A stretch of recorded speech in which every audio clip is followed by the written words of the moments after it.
So hello mga katek, hello guys. So yung speaker nyo ba is ganito? Naka-charge siya. So yan, nakasaksak na yan. Naka-red light naman siya, indicator niya. So tapos ang problema nito is kapag i-on natin, so yan, naka-on na yan is hindi matuloy-tuloy, mo-off siya. So yan, naka-off. So kapag unplug naman natin yung charger niya is pumapatay. Tapos lagyan natin is hindi matuloy-tuloy. Okay, nasaktong video po kayo. Kung ganitong Bluetooth speaker nyo is panoorin nyo ito hanggang dulo para may natutunan po kayo. Tara, let's go!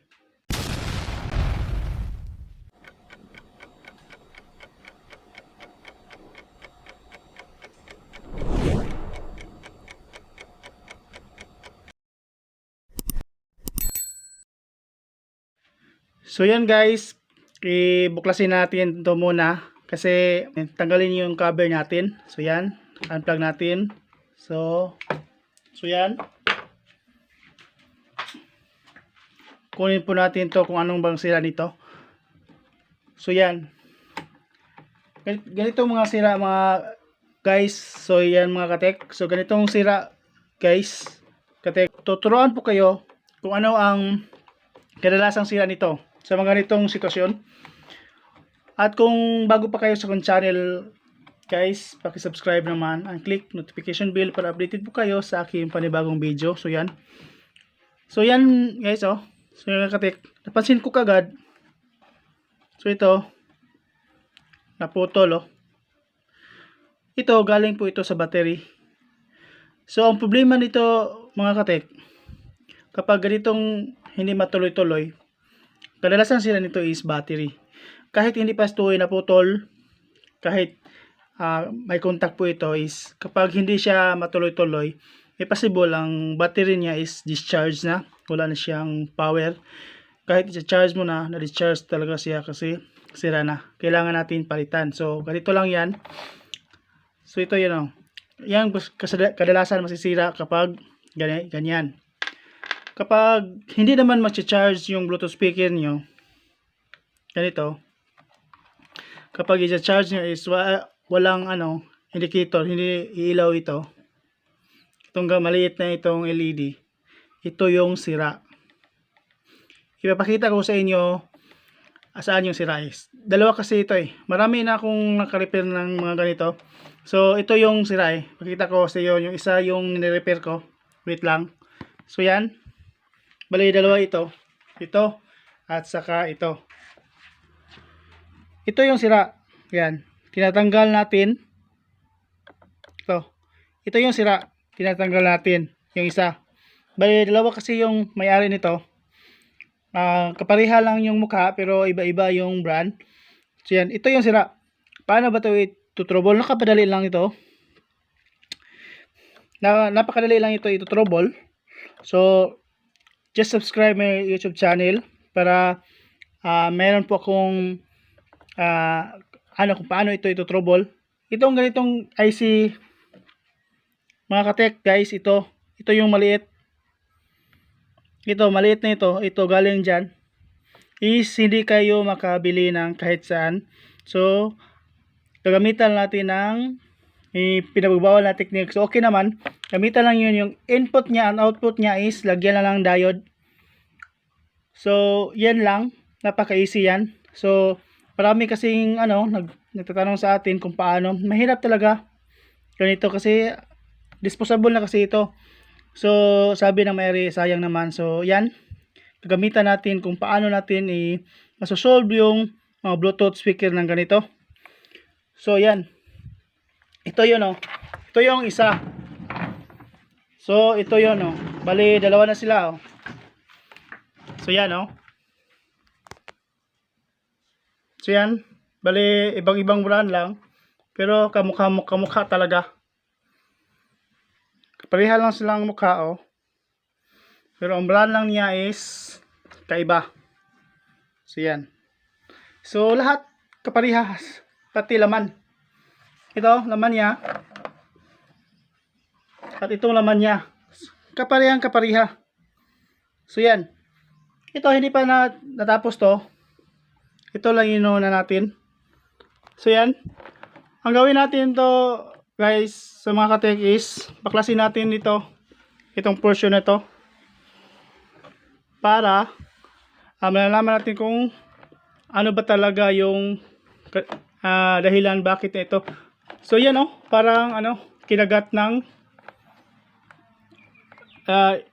daga siguro or kasi parang siya na puti So yan so baklasin natin to guys. So baklasin muna natin.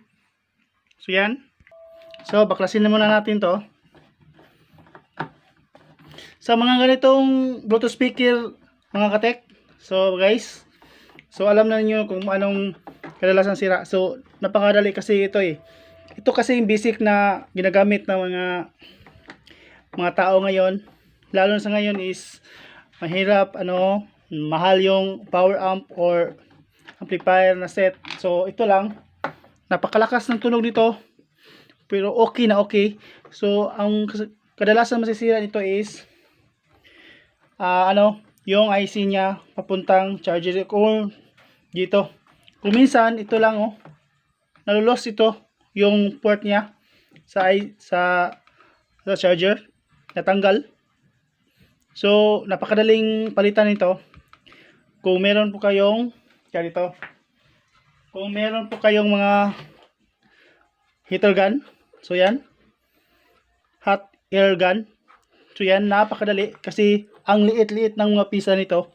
Kailangan mo ito para matanggal yung mga IC or ito pang patagal ng mga Android. So ganito kasi yan Ito yon yung niya. Ipapalit natin. So yan. Kailangan mo nito or suling iron. So yan. So tapusin muna natin yung pagbaklas. At ipopromote ko muna mga katek. So guys, at kung bago pa kayo o napadaan pa kayo sa aking video, subscribe and click ang notification bell para updated po tayo sa aking panibagong video. Ang may video ko is all about tutorial, paano ito trouble or paano ito test ang mga component. So meron po tayong matutunan. So yan, nabaklas na natin. So check natin. So yun.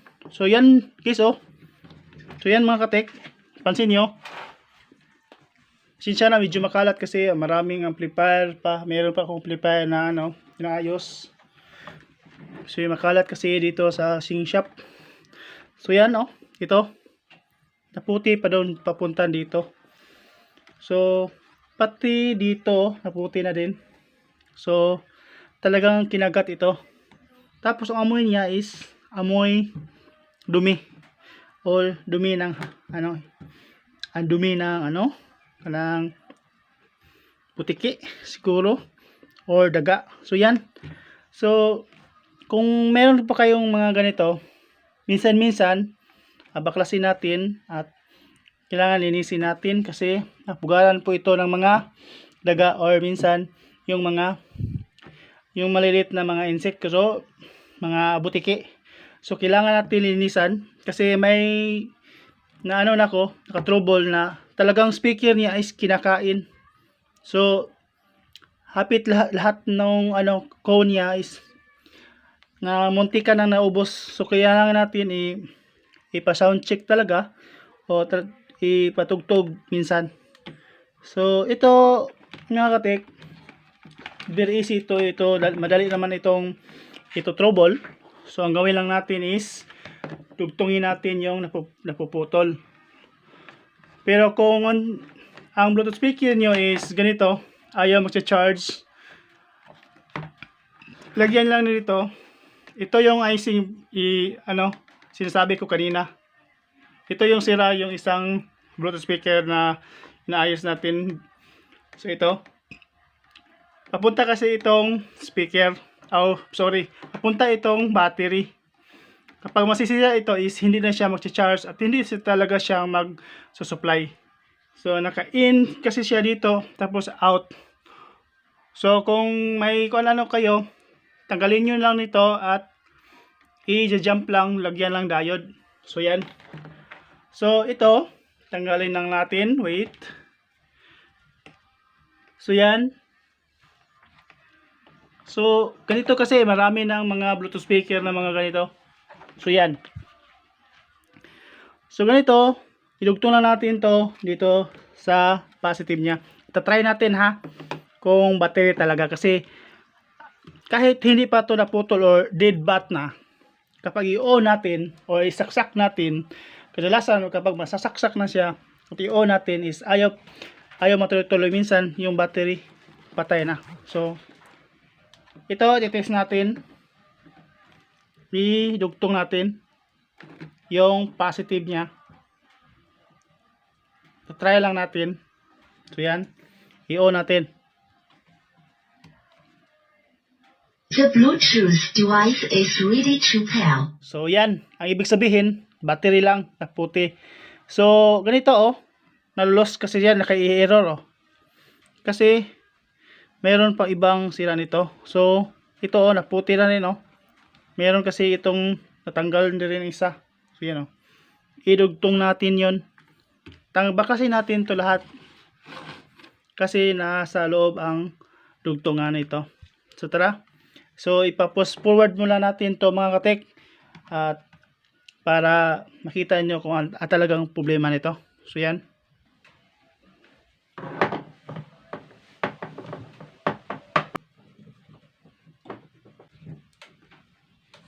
So is ganito lang oh. So yan oh. Speaker na dalawa. I think D10 tapos sa kabila is blanco na. So ganito lang. Ang laki ng speaker pero ang liit ng ano niya, pyesa. So bali ito lang yung pyesa at yung isa ito. So yan. Bali ang tweeter niya nilagyan ng capacitor, non-polarized ito, para hindi madaling masusunog. So yan. So bakit ba itong Bluetooth speaker na to is napatay-patay? Dahil kanina sinabi ko is, so yan oh, napakaliit yung ano. So bakit ba ito naputol-putol o hindi matutuloy yung supply niya is kasi naputol yung dito sa may battery niya.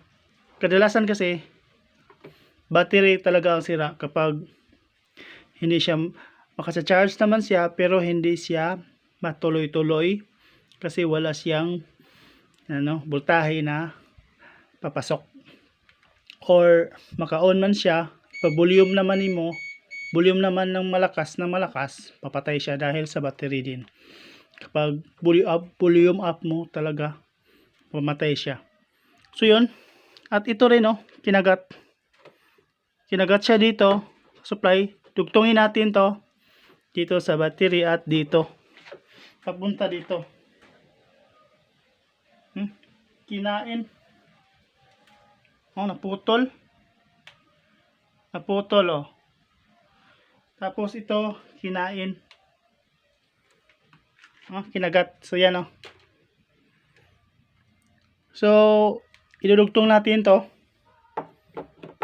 So sa ganitong sitwasyon, hindi na kailangan maggamit tayo ng soldering iron, kasi ang kailangan lang natin is pliers at saka tape, electrical tape. So tara, idugtong na natin. So mapopromote muna ulit ako mga katek, at kung bago pa kayo sa akin channel, paki-subscribe and click may notification bell para updated po tayo sa aking panibagong video. So yun. So bali sa lead lang ito. So bali ito idugtong natin ulit.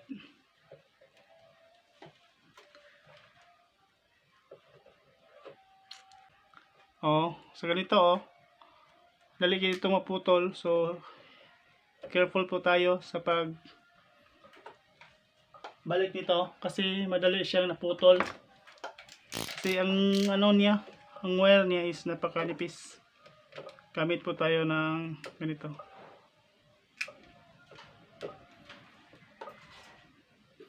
So yan. So bali itong nakalagay nito na may puti is lagay natin dito sa may puti rin, kasi ito yung negative. Para sa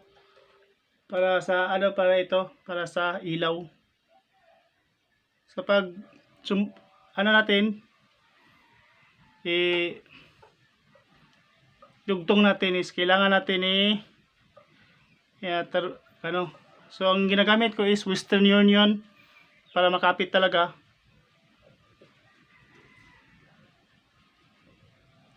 So yan, Western Union. Tapos pag malapit na is gamitan ko ng rat tail para makapit talaga siya. So yan.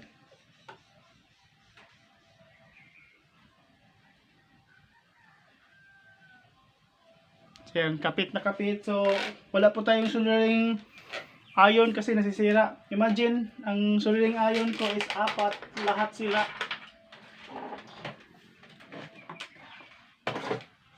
Ito yung soldering iron ko, sira. Ito bago lang ito nasira. Ito matagal-tagal na itong ginagamit. Siguro bumili tayo ng bago. Nag-order naman ako, hindi pa nadating. So yan. So okay naman siya. Kailangan lang natin i-tie ng maigi.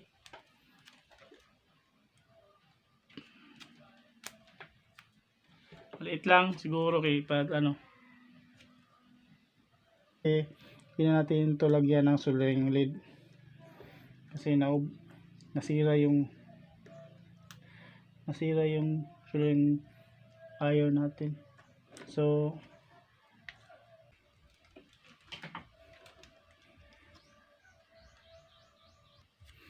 ito, lagyan na natin ng tape para safety, hindi mo siya short.